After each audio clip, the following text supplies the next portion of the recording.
Keep up করতে পারবো না, আমি সবার পিছনে থাকবো, সবাই আমাকে ওভারটেক করবে, 4 সিলিন্ডার কি কোনো একটা হইলো নাকি, একটা ইঞ্জিন হইলো, এটা তো মানে একটা একটা হাসার ব্যাপার। 4 সিলিন্ডার মানে তখন আমি মনে করেন যে 6 সিলিন্ডার থেকে আসি আর কি। সো আমি আসলে একটু কনসার্ন ছিলাম যে পাওয়ার সাইড দিয়ে একটু ডিফিসিয়েন্সি হবে, but that is not the case, absolutely not. This is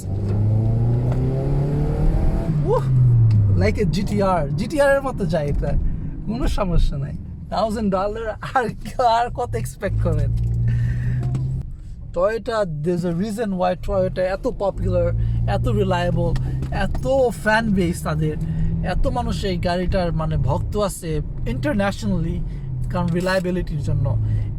এইটাই হচ্ছে মানে আসলে প্রুফ। মানে আমি আসলে মানে আমি শুনছি মানুষের কাছ থেকে, মানুষ অনেকে অনেক কিছু বলছে যে টয়োটা রিলায়েবল, টয়োটা এইটা সেটা। আমি তো আসলে এক্সপিরিয়েন্স নাই, আমাকে যা বলা হয়েছে আমি সেটাই আমি রিগার্জিটেট করতাম। সো এখন আসলে আমার হ্যান্ডস অন এক্সপিরিয়েন্স আছে এই টয়োটা। আমি এইটা কেনার পর আমি তা বুঝলাম যে আসলে টয়োটা কেন এত এত ফেভারেবল, এত ফ্যান বেস কেন, এত মানুষ কেন টয়োটাকে পছন্দ করে, কি আছে এই গাড়িটা কেন এত লাভড ইন্টারন্যাশনালি? কারণ এটা হচ্ছে বুলেট প্রুফ একটা গাড়ি, বুলেট প্রুফ। এই ইনভেস্টমেন্টের উপরে কোনো ইনভেস্টমেন্ট নাই। টেসলা বলেন, মেসলা বলেন, যা ইচ্ছা তাই বলেন, Range Rover, Ferrari, it doesn't matter. আপনি যদি investment going from point A to B, saving the most amount of money, right? I'm not saying cheap, I'm saying frugal. Hello everyone. এই গাড়িটা এত শক্তিশালী, এত রিলায়েবল, এত জোস চালাইতে। আর দেখেন প্রপোর্শনটা, squared of tail light, squared of headlight. এটা হচ্ছে 2000 ক্যামরি, তারপরের জেনারেশন থেকে অনেকটা বেশি হ্যান্ডসাম। দেখতে পারতেছেন যে স্ট্রেট লাইনগুলা আগের মডেলের মতো অতটা কার্ভ নাই। আমার কাছে এটা অনেকটা হ্যান্ডসাম লাগে এই গাড়িটা। আর এই গাড়িটা হচ্ছে আসলে একটা ইনডিস্ট্রাক্টেবল একটা গাড়ি, অনেকটা রিলায়েবল।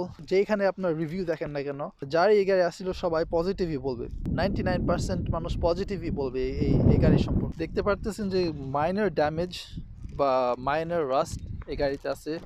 যেমন এইখানে রাইট হিয়ার স্পয়লার ছিল, এখানে যে দেখতে পারতেছেন একটা স্পয়লার ছিল, এটা রিমুভ করা হয়েছে, রাস্ট বিল্ড আপ আছে। But this is not the biggest factor. Rust এই যে ঝুড়ে পড়ে যাচ্ছে, বাট ইঞ্জিন অ্যান্ড ট্রান্সমিশন খুবই ভালো আছে। এই যেটা যে দেখতেছেন একটা ড্যামেজ এখানে, এটা আসলে একটা কোলিশনে এফেক্ট হয়েছে। সো এই গাড়িটা আর কি সাইড থেকে এই বাম সাইড থেকে হিট হয়েছিল, তাতে মনে করেন যে এই গাড়ির যা ড্যামেজ দেখতেছেন তার যে গাড়ি লাগাইছে ওই গাড়ি বেশি ড্যামেজ হয়েছিল। সো আসলে এই গাড়িটা খুবই একটা স্ট্রং একটা গাড়ি অ্যান্ড ভেরি রিলায়েবল একটা গাড়ি। সো এখানে যা দেখতেছেন ফাটাফুটি, এইখানে যে ক্র্যাক আছে, এটা মানে তেমনটা কোনো ব্যাপার না। এটা খুবই রিলায়েবল গাড়ি, খুবই একটা সলিড একটা গাড়ি। আমি সবসময় রেকমেন্ড করব এই 2000 ক্যামরিটা। দেখতে তো আমার কাছে খুবই ভালো লাগে। প্রাইস হচ্ছে $1000 Canadian, বাংলাদেশে প্রায় 67,000 টাকা। অবভিয়াসলি এই প্রাইসে এই গাড়িটা বাংলাদেশে 67,000 টাকা দিয়ে পাবেন না, যেহেতু বাংলাদেশে ভ্যাট আছে এক্সট্রিমলি হাই। বাট এই গাড়িটা আসলে একটা ট্যাঙ্কের মতো, এত রিলায়েবল, এত ডিপেন্ডেবল, যখন স্টার্ট দিবেন তখন স্টার্ট নেবে, এটা মানে কখনো না করবে না। সো ইঞ্জিনে দেখি আমরা, 2.2 litre 4 cylinder engine, 4 speed transmission, ইচ্ছা করলে ম্যানুয়ালও আছে। এখন টয়োটা আর কি একদমই ম্যানুয়াল অফার করে না, মেকানিক্যাল গাড়ি, যেহেতু এটা পুরানো গাড়ি আর কি।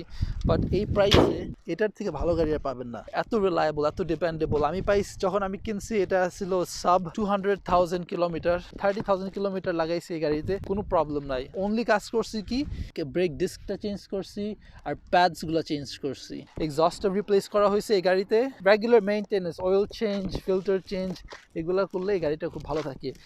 ডিসেন্ট অ্যামাউন্ট অফ স্পেস আছে পিছনে ট্রাঙ্কে। চিন্তা করছিলাম যে গাড়িটা ক্লিন করব, এই গাড়িটা আসলে ময়লা রাগের থাকলেই ভালো লাগে। এটা তো ট্যাঙ্ক যত ইউজ করা যায়, যতটা টর্চার করা যায়, তত এই গাড়ি ভালো থাকে, অ্যাপ্রিশিয়েট করবেন। দেখেন এই যে ছোট ভাই ড্রাইভ যাওয়ার সময় এটাও ভেঙে ফেলেছে, couple of screws and you good to go. Start দে, মিররটা এখনো কাজ করবে। এই আয়নাটা ব্রোকেন, তাও কাজ করবে, নো প্রবলেম, নো প্রবলেম।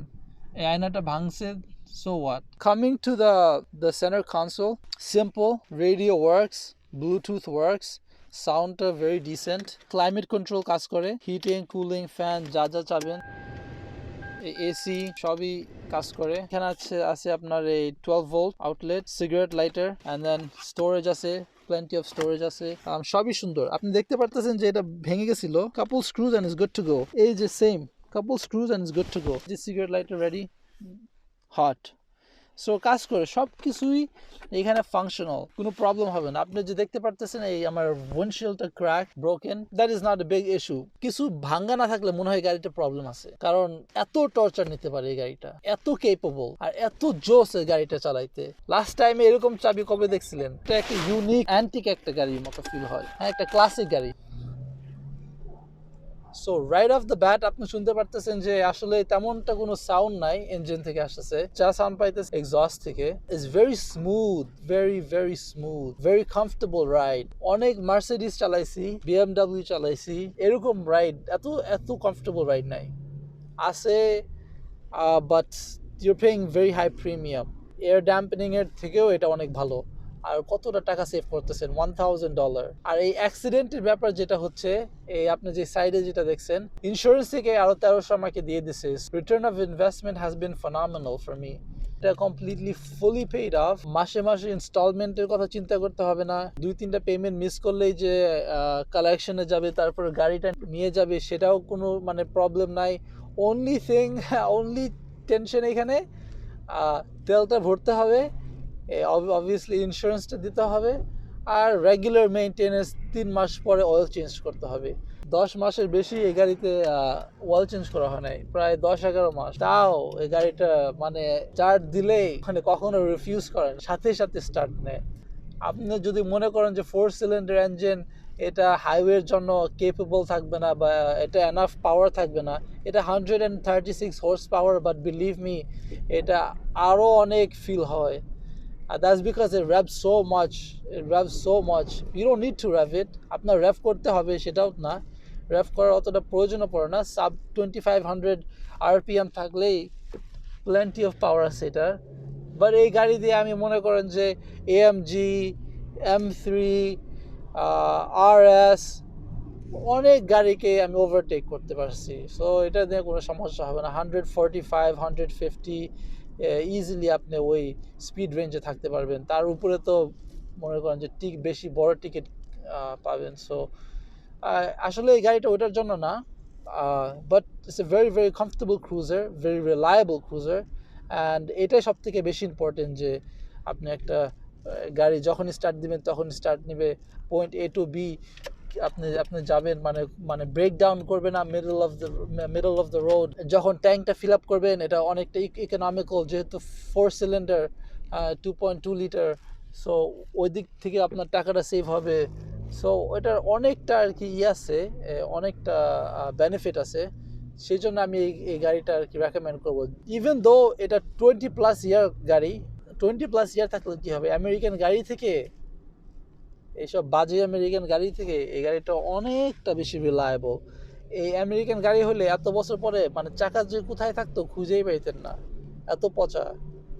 আর এই টয়োটা এখন আছে 230,000 কিলোমিটার, যাবে আরও ইনশাল্লাহ 150,000 কিলোমিটার ইজিলি আমি যদি রেগুলার অয়েল চেঞ্জ করি। সো এটার এই গাড়ি অনেক পটেনশিয়াল আছে। সেম লেভেল অফ কনফিডেন্স থাকতো না যদি এটা শেভি ক্রুজ হইতো, ফোর্ড ফিউশন, এইসব গাড়িতে আর কি অতটা ভরসা নাই আসলে, বা ফিয়াট, জিপ, ক্রাইসলার, এইসব গাড়িতে তেমনটা ভরসা পাবেন না যে লেভেল অফ কনফিডেন্ট পাবেন আপনি টয়োটার সাথে বা জাপানিজ গাড়ি হন্ডার সাথে। তো আমার হন্ডাও ছিল, এখন টয়োটা আছে, একদম কমপ্লিটলি স্যাটিসফাইড উইথ টয়োটা। আর আমি মনে করি যে আপনি যদি একটা গাড়ি নিতে চান, একটা গাড়ি যদি আপনি পারচেস করতে চান, ডেফিনেটলি এটা first of all has to be cost saving. So এই গাড়ি একটা কস্ট সেভিং অ্যাসপেক্ট আছে। And second of all dependability থাকতে হবে, রিলায়েবিলিটি অ্যান্ড কমফর্ট। এই যেসব নতুন গাড়ি যেগুলো দেখতেছেন, এইসব নতুন গাড়ি থেকে এই গাড়িটা বেশি কমফোর্টেবল। আর পার্টসগুলো এত চিপ, আপনি ইচ্ছাগুলো নিজে মেনটেনেন্স করতে পারবেন, আর রেডিলি অ্যাভেলেবল। পার্টসগুলো এত চিপ, যে কোনো অনলাইন দোকানে গেলে, এখন তো কোভিড দোকানে যাওয়া যায় না, অনলাইন অর্ডার দিলে দেখবেন পার্টসগুলো কম্পেয়ার করবেন, এত চিপ। আর এই প্রবলেমগুলো ডায়াগনোজ করা অ্যান্ড ফিক্স করা অনেকটা সিম্পল। যেহেতু ইলেকট্রনিক্স এইসব গাড়িতে কম, বেশিরভাগ মেকানিক্যাল, সো এইসব গাড়ি ফিক্স করাও অনেকটা ইজি, অনেকটা সিম্পল। আপনারা যদি দেখতে চান যে কিভাবে একটা গাড়ির অয়েল চেঞ্জ করতে পারবেন একা একা, সেই ভিডিওটাও আমার চ্যানেলে আছে।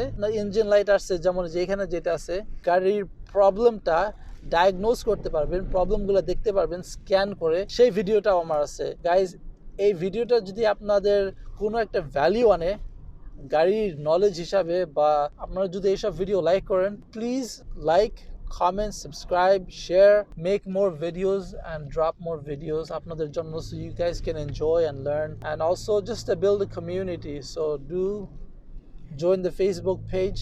আর আমি আরো ইনশাল্লাহ অনেক গাড়ি আনবো,